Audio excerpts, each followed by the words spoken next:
అమ్మ, నేటి వైశిష్టంలో భాగంగా ప్రేక్షకులకు ఏం తెలియజేయబోతున్నారు?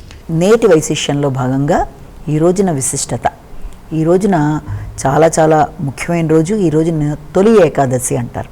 దీన్నే సంస్కృతంలో ప్రథమ ఏకాదశి అంటారు. దీన్ని మహా ఏకాదశి అని కూడా అంటారు, దేవసైన ఏకాదశి అని కూడా అంటారు. అలాగే దీనికి చాలా రకాలైన పేర్లు ఉన్నాయి. ఈ ఏకాదశికి అంటే హరివాసరం అని కూడా అంటారు, హరిసైన ఏకాదశి అంటారు. అంటే ఎన్నో రకాల పేర్లతో ఇది తొలి ఏకాదశి అని మన వాళ్ళు అనడం అనేది చాలా నానుడి. ఇది చాలా విశిష్టమైన రోజుగా దీన్ని మనం పరిగణిస్తాం అన్నమాట. అంటే ఈ రోజున మనకి భగవంతుడు విష్ణుమూర్తి యోగ నిద్రలోకి వెళ్ళి 4 నెలల తర్వాత మళ్ళీ ప్రబోధిని ఏకాదశి నాడు, అంటే కార్తీక శుద్ధ ఏకాదశి నాడు ఆయన నిద్రలోంచి మేల్కొంటాడు. అంటే ఈ 4 నెలల కాలాన్ని ఆయన యోగ నిద్ర కాలంగా, ఇది ఆషాఢ శుక్ల ఏకాదశిని ఈ రోజున దేవశయన అంటే దేవుడు భగవంతుడు, శయనము అంటే నిద్రపోవడం, శయనిస్తూ అంటే దేని మీద మనకి ఈ యొక్క సర్పం మీద ఆయన యొక్క శేషుడి పైన ఆయన యొక్క యోగ నిద్రలోకి వెళ్ళిపోయి తర్వాత 4 నెలల కాలం తర్వాత ఆయన నిద్ర నుంచి మేల్కొంటాడు. కాబట్టి దీన్ని హరిశయన ఏకాదశి అనడానికి కూడా కారణం అది, దేవశయన. అలాగే తొలి ఏకాదశి అంటే ఇప్పుడు మనం తీసుకున్నట్లయితే మనకి 2 అయినాలు ఉన్నాయి, ఉత్తరాయణం, దక్షిణాయనం. ఈ దక్షిణాయన కాలంలో ఇదంతా వర్షాలకి, ముఖ్యంగా ఈ 4 నెలలు కూడా ఇప్పుడు రాబోయే శ్రావణ మాసంలో, తర్వాత దాంతోపాటుగా మనం తర్వాత వచ్చే భాద్రపద మాసం, ఈ కాలం అంతా కూడా ఈ 4 నెలల కాలంలో కూడా భగవంతుడు ఈ యొక్క యోగ నిద్రలో ఉన్న సమయంలో ఇక్కడ ఏంటంటే ముఖ్యంగా దీన్ని ఇక్కడ చాతుర్మాస వ్రతాలు అనేవి కూడా స్టార్ట్ చేస్తారు ఈ సమయంలో. అంటే ఈ పర్టికులర్ టైంలో ఏంటంటే ఎప్పుడైతే వర్షాకాలం అనేది ఎంటర్ అవుతుందో ఈ సమయంలో ఇది డిఫరెంట్ ప్లేసెస్లో డిఫరెంట్గా దీన్ని చేయడం అనేది జరుగుతుంది. అంటే గుంటూరు ప్రాంతంలో దీన్ని పేలాల పిండి అనే దానికి సంబంధించి వాళ్ళు ప్రత్యేకంగా చేయడం.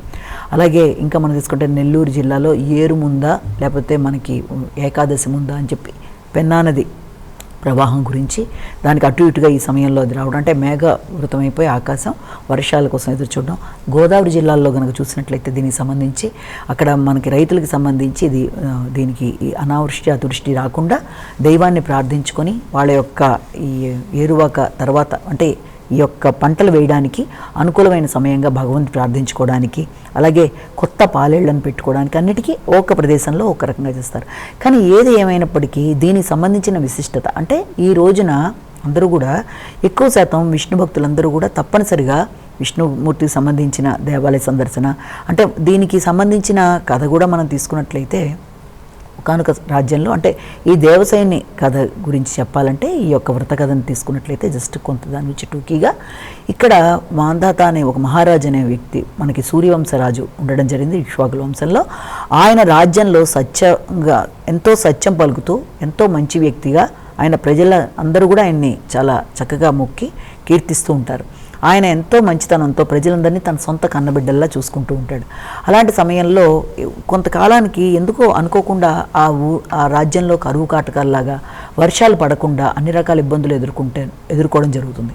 అప్పుడు ఆ మహారాజు ఏం చేస్తాడంటే చాలా బాధపడుతూ, నేను ఏదైనా తప్పు చేశానా, ఎందుకు ఇలా జరిగింది, ఇలా అవ్వడానికి లేదే, నేను ఎంతో జాగ్రత్తగానే చూస్తున్నాను కదా, ప్రజల్ని కన్నబిడ్డల్లా చూస్తున్నా కూడా ఇలాంటి పరిస్థితి వచ్చిందని బాధపడుతున్నప్పుడు అప్పుడు ఆ రాజ్యంలో వాళ్ళు కూడా వచ్చి దుఃఖపడుతూ, ఏంటి ఇలా మహారాజా, మనకి వర్షాలు లేపడం వల్ల కరువు కాటకాల వల్ల మేము ఇక్కడ ఉండలేకపోతున్నాం, వేరే ప్రదేశానికి తరలి వెళ్ళిపోయే పరిస్థితులు వస్తున్నాయి, మా పరిస్థితి ఏంటి, మాకు ఆహార ధాన్యాలు లేక అన్ని రకాల కొరతలతో అన్ని రకాల ఇబ్బందులతో వర్షం లేని బాధ అనేది మాకు ఇలా ఉందని చెప్పినప్పుడు ఆయన బాధపడి కొందరితో కలిపి ఆయన దీని పరిష్కారం కోసం ముందుకు వెళ్ళగా అంగిరస మహాముని కన్నబడి అంగిరస మహాముని దగ్గర ఈ యొక్క కరువు కాటకాలు ఇబ్బందులు వీటన్నిటి గురించి చెప్పి ఏం చేస్తే ఈ సమస్య నుంచి బయటపడతాం, ఎలా చేస్తే వర్షాలనే వస్తాయన్నప్పుడు ఆయన చాలా సుదీర్ఘంగా ఆలోచించి ఆయన చెప్పిన కొన్ని విధానాల్లో ఒకటి దీనికి సంబంధించి వాళ్ళు ఏం చెప్తారంటే ఆయనకి తప్పనిసరిగా నువ్వు దేవసైన ఏకాదశి అని చెప్పి ఆషాఢ శుక్ల పక్షంలో వచ్చిన దానికి మీరు చేసినట్లయితే విష్ణుమూర్తిని పూజించడం, అలాగే ఉపవాస కార్యక్రమాలు అవన్నీ చేయడం బట్టి తప్పనిసరిగా మీకు అన్ని విధాలు అనుకూలంగా ఉంటుంది. దాని సిస్టమ్ అంతా కూడా ఆయనకి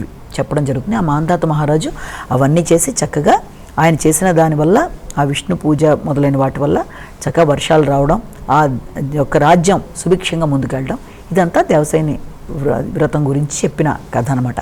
అయితే ఇక్కడ ఏంటంటే ఈ చాతుర్మాస వ్రతం అంటే ముఖ్యంగా ఒక్క నెల ఒకటి విసర్జిస్తూ పెడతారు ఇక్కడి నుంచి. అంటే ఒక నెల ఆకుకూరలు, మరొక నెల రోజుల పాటు శ్రావణ మాసంలో ఆకుకూరలని, తర్వాత నెలలో పెరుగుకి సంబంధించినవి, తర్వాత నెల వచ్చేటప్పటికి పాలకు సంబంధించినవి, ఆ తర్వాత నెలలో ధాన్యాలు, ఇలా ఒక్క నెలలో ఒకటి తగ్గించుకుంటూ ఆహార నియమాలు పాటించుకుంటూ ముందుకెడతారు. ఇది మనకే కాకుండా బౌద్ధుల్లో కూడా ఈ యొక్క విధానం ఉంది. దాంట్లో కూడా వాళ్ళకి చక్కగా ఈ విధానాలు అంటే ఆ 4 నెలలు కూడా ఎత్తులు బయటికి కదలకుండా ఉన్న ప్రదేశంలోనే ఉంటూ మనం ఎలా అయితే విష్ణుమూర్తిని ఆరాధిస్తూ ముందుకు పెడతామో భగవంతుడిని, వాళ్ళు కూడా భగవంతుడిగా బుద్ధుడిని ఆరాధిస్తూ ఉన్న ప్రదేశం నుంచి కదలకుండా, ఒకవేళ వెళ్ళాల్సి వస్తే వెళ్ళి మళ్ళీ అదే రోజు వెనక్కి వచ్చి ఉన్న ప్రదేశం నుంచి కదలకుండా భగవంతుడిని ఆరాధించుకుంటూ గడపడం. ఆ తర్వాత మళ్ళీ ఆ రకంగా వాళ్ళకి పంచశీల పఠనం అని ఇవన్నీ ఉంటాయి వాళ్ళ దాంట్లో.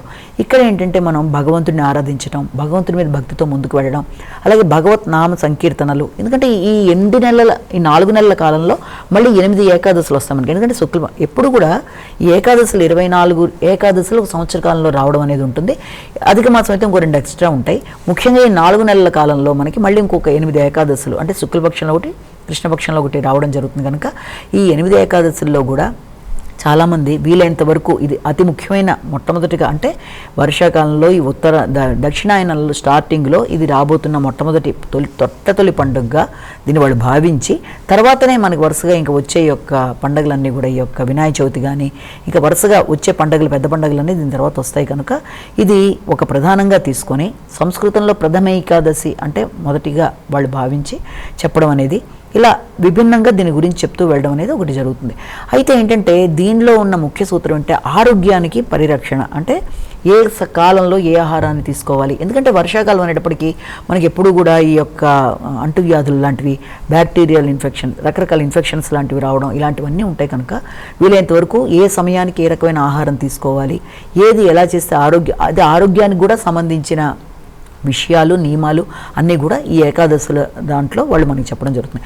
అయితే ఏకాదశిలో జ్ఞానేంద్రియాలు, కర్మేంద్రియాలు, మనసు మొత్తం ఈ 11 కలిపి ఈ 11 సంఖ్యకు ఉన్న ప్రాధాన్యతలాగే ఏకాదశి అనే తిథి కూడా 11వది. కనుక ఆ రకంగా ఏకాదశికి ఉండే ప్రాముఖ్యతలో కూడా ఏకాదశి అనే కన్యకని విష్ణుమూర్తిలోంచి వచ్చిన రూపంగా మనం భావించి ఆమెకి ఎంతో ప్రియమైన తిథిగా ఆవిడ కోరిక కోరుతుంది కాబట్టి విష్ణుమూర్తిని ఆయన ఆవిడికి ఆ రకమైన వరం ఇచ్చి అన్ని తిథుల్లోకి ప్రియమైన తిథిగా ఏకాదశిని భావించడం. అందుకే విష్ణుమూర్తికి అతి ఇష్టమైన తిథిగా దీన్ని చెప్తారు.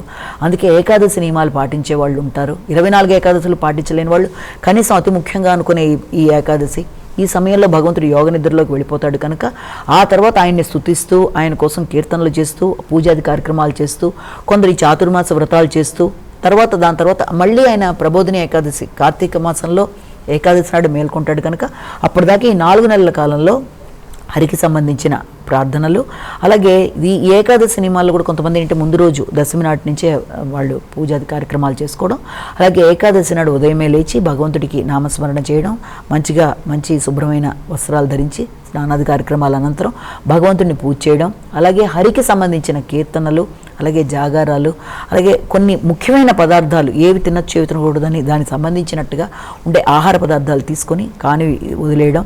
తర్వాత మళ్ళీ ద్వాదశి పారణ అని చెప్పి అప్పుడు ఆ సమయంలో అది ఎంటర్ అయిన తర్వాత ద్వాదశి సమయంలో ఆహార స్వీకరణ తీసుకోవడం, మళ్ళీ భగవంతుడిని పూజ చేసుకోవడం.